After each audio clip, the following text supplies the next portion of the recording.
Hi, I'm Chris Hanlon from theprofitwizard.com.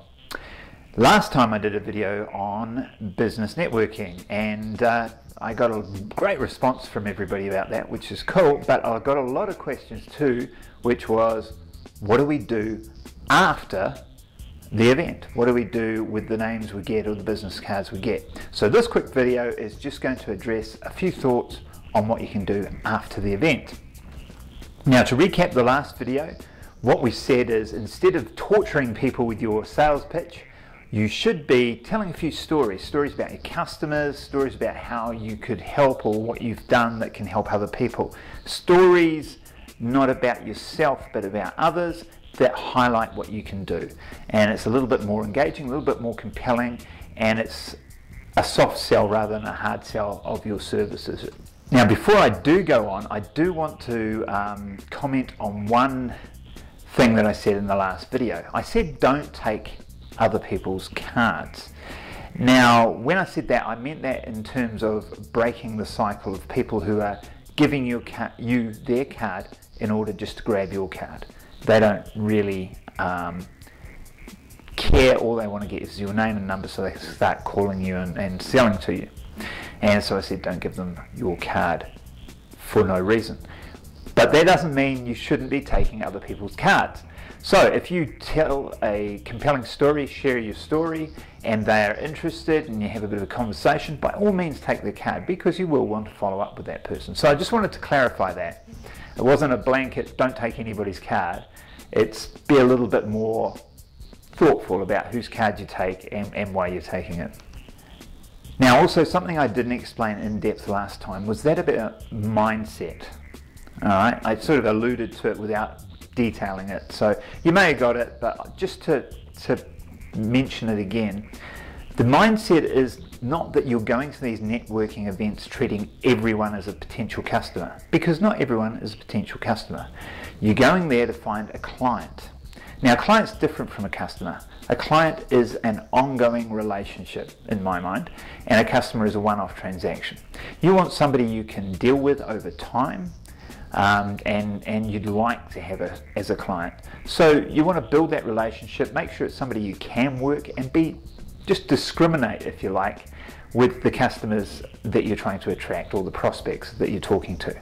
Okay, so go in with that mindset of not everybody's here is going to be my customer, and I'm going to be picky about who I choose to do some work with. And if you go in with that mindset, it will give you a lot more inner resolve, a little bit more strength to go through with things, and just it will make a difference. Trust me, it will make a difference.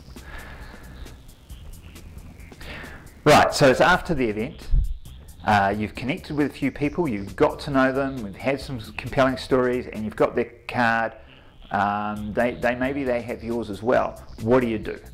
The first thing to do is to connect and acknowledge that you met them, okay? And that could be sending a tweet out at The Profit Wizard. Great to meet you yesterday, had a great time. Look forward to catching up with you again sometime. That's all it could be, and it depends obviously on the market that you're talking to. In the case example I was giving you, it was a social media networking event, so obviously everyone was on Twitter, so that was quite normal to do a Twitter. But it could be an email, a phone call, a post on their LinkedIn, or message on their LinkedIn or Facebook or whatever's appropriate, okay? And that'll be different for different people, different businesses, different industries, and of course different personalities, what your personality is like and what theirs is like, okay? So the first thing is just to acknowledge them, say, great to meet you, look forward to catching up, and that's pretty much it. The next thing you want to do, and you can do this sort of along the same time as the acknowledgement, the next thing you want to do is to start to deepen the relationship. Now, the way to deepen the relationship is to see what you can do for them. Ask yourself what you can do for them. And it may be something like referring a customer to them. It may be finding information. You may come across some information on the internet which you believe will be of interest to them. Send that along. In my case, a lot of my stories will mention the fact that I've written a book, and maybe mention something out of the book. And if we end up having a conversation about one of the topics in the book, a genuine conversation, then I may send them a signed copy of my book, and I may even put a post-it note on the chapter that we're talking about, so they know what it is. And I'll sign the front of the book, you know, good luck with your business, da da da da da. And that's quite powerful. Now it's interesting though, that's powerful if we talked about it. If I just met some random guy and send them a copy of my book, that comes off as being a bit of a show-off or whatever. It doesn't ring true. But if we had a proper conversation, an in-depth conversation, I had some ideas that they seemed to enjoy or like listening to or whatever, and they knew I wrote the book, then if I send that along, it's much more personal and it really has a strong effect. So maybe you have a book, maybe you don't, maybe you have something similar like this, a video. You could send them a video link of something you've talked about. If that came up in the conversation, which your story might have steered the conversation that way, so that's perfect, and then you can send that through, and then it's a much more personal exchange between you and this prospect who you're building a relationship with. So that whole stage is about, you've acknowledged them, now start deepening that relationship.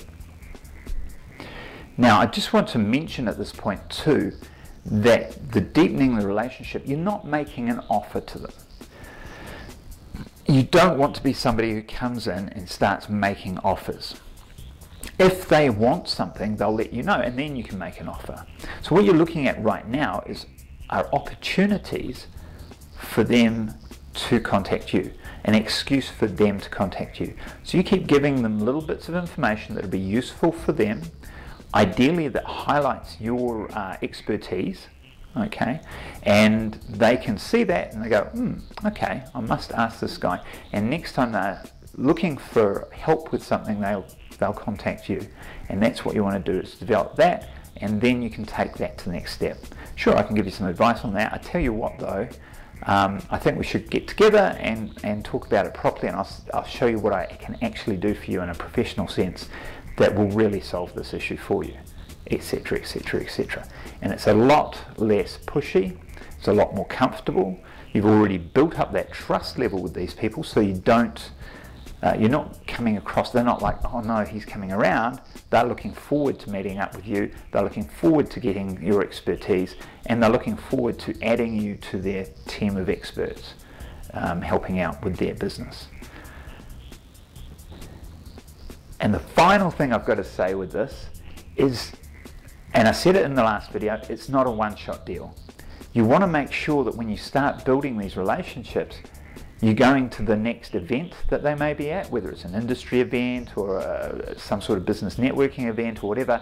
Make sure you're there, make sure you seek them out, make sure you shake their hand, say hello, ask them how they're doing, what's new, da da da da da. Again, not selling, just building that relationship. So you want to do that personal contact as much as possible. Okay, that's really it, all I've got for today. It was really brief. Like I said, I had a few questions about what I thought would be the best thing to do after the event. Those are my thoughts. You may have some thoughts of your own, you may have some better ideas. If so, comments below, put them in there, share the love. Make sure everybody knows what they can do to be better, including me. Let me know what I can do. And as I said last time, if you haven't already connected with me, theprofitwizard.com is the blog site. We've got a Facebook page, YouTube channel, at The Profit Wizard is the Twitter address, so connect with me however you want. And of course we'll put those up in this video, and look forward to seeing you. Until then, look after your business.